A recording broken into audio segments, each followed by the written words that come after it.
ಬಂದ ವಿಷಯ ಕಪ್ಪ ಕೇಳುವುದಕ್ಕೆ. ಏನು ಕಪ್ಪ? ಹೌದು, ಮಾಂಡ್ರು ಸಾಹೇಬರ ಒಪ್ಪಂದದ ಪ್ರಕಾರ ನೀವು ಕೊಡಲೇಬೇಕು. ಕಬ್ಬು ತಿನ್ನುವುದಕ್ಕೆ ಬಿಟ್ಟ ಕಪ್ಪಿಗೆ ಕೋಳಿಯನ್ನು ಬೇರೆ ಕೊಡಬೇಕೇನು? ಮೋಡ ಮಳೆ ಸುರಿಸುತ್ತದೆ, ಭೂಮಿ ಬೆಳೆ ಬೆಳೆಯುತ್ತದೆ, ನಿಮಗೆ ಯಾಕೆ ಕೊಡಬೇಕು ಕಪ್ಪ? ನೀವೇನು ನಮ್ಮವರೊಂದಿಗೆ ಹುಟ್ಟಿರಾ, ಬಿತ್ತೀರಾ, ನೀರು ಹಾಯಿಸಿ ನಾಟಿ ನೆಡ್ತೀರಾ, ಹೊರೆ ಹುಟ್ಟಿರಾ, ಇಲ್ಲ ತಣಿದವರಿಗೆ ಅಂಬಲಿ ಕಾಯಿಸಿಕೊಟ್ಟಿರಾ? ನಿಮಗೆ ಯಾಕೆ ಕೊಡಬೇಕು ಕಪ್ಪ? ನೀವೇನು ಅಣ್ಣ ತಮ್ಮಂದಿರೇ, ನೆಟ್ಟರೆ ಗಿಟ್ಟರೆ ದಾರಾದಿಗಳೇ, ನಿಮಗೆ ಯಾಕೆ ಕೊಡಬೇಕು ಕಪ್ಪ?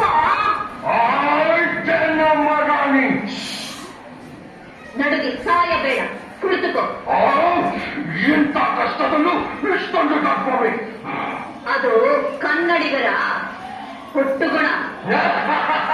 ಹೀಗೆ ತುಂಬ ಕೊಟ್ಟಕೊಂಡ ಮೈಸೂರು ಮಣ್ಣು ಪಾಲಾಯಿತು. ಅದು ನಿಮ್ಮ ವೀರತ್ವದಿಂದಲ್ಲ, ವಂಚನೆಗಿಂತ.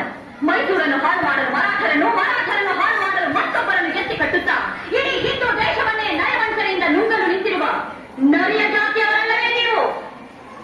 ಕಿತ್ತೂರು ರಾಣಿಯ ಎದುರು ಕಪ್ಪ ಕೇಳುವವರ ನಾಲಿಗೆ ಸೇರಿ ಹೋದಿತು. ನಿಮ್ಮ ಕಂಪನಿಯವರಿಗೆ ನಮ್ಮ ನಾಡಿನಲ್ಲಿ ನಿಲ್ಲಲು ಜಾಗದ ಭಿಕ್ಷೆ ಕೊಟ್ಟವರು ನಾವು. ಕತ್ತಳೆ ಮಾಡುವ ಅಧಿಕಾರ ನಮ್ಮದು.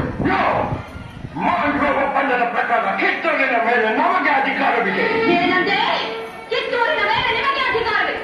ಕಿತ್ತೂರು ನಿಮ್ಮಪ್ಪ ತಾತಂದೆರು ಗಳಿಸಿದ್ದ ಆಸ್ತಿ ಏನು? ಜಂಜಲು ನಾಯಿಗಳಿಗೆ ರೊಟ್ಟಿಯನ್ನು ಚೆಲ್ಲಿ ಅಂಜನೆ ಮನೆಯೊಳಗೆ ನುಗ್ಗಿ ವಂಚನೆಯಿಂದ ಕೊರಳು ಕೊಯ್ಯುವ ಸ್ವಭಾವ ಕನ್ನಡಿಗರದಲ್ಲ. ಹೋಗು, ನಿನಗೆ ಜೀವದಾನ ಮಾಡಿದ್ದೇನೆ. ನೀನು ತಿರುಗತ್ತಿನ ಮೇಲೆ ಕುಳಿತು ಬೆಂಕಿಯನ್ನು ಮಾತಾಡುತ್ತೀನಿ. ಬದುಕುವ ಆಸೆ ನಿಮಗೂ ಇಲ್ಲ, ನಿಮ್ಮನ್ನು ಉಳಿಸುವ ಆಸೆ ನಮಗೂ ಇಲ್ಲ.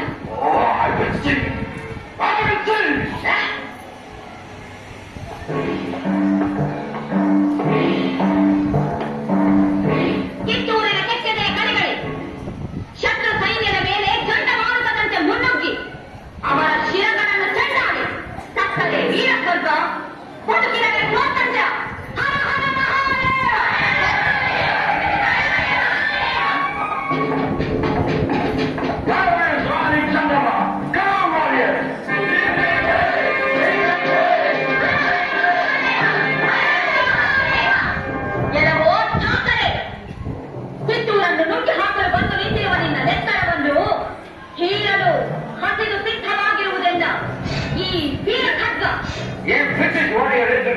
ಇಷ್ಟೊಂದು ಕಲ್ಪನೆಯಿಂದ ಗೆಲ್ಸುವ ನೀನು ಹೆಣ್ಣಲ್ಲ.